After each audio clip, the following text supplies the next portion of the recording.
Hello everyone, welcome back to our channel Login Ed. In this video, I will guide you through how to log into Digital Commercial Bank. For that, first of all, open any browser you have on your device. For now, I'm choosing Chrome.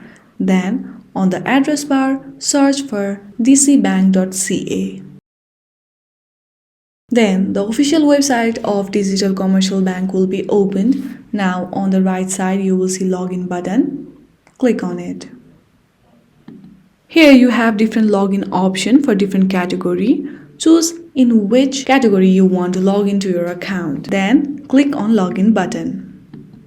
Here your login page will be opened. Here you have to just fill out your email address and password to log into your account.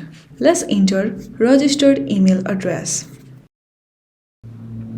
Then enter your password. Select this button to verify you are not a robot.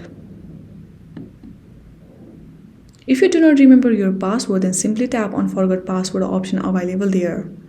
Once you fill out both of this information correctly, at last, tap on Login button to log into your account. Then a verification mail will be sent to your email address. Confirm it and then you will be successfully logged in into your Digital Commercial Bank. I hope you like this video. If you like this video, then please do not forget to like and subscribe to our channel. Thank you for watching.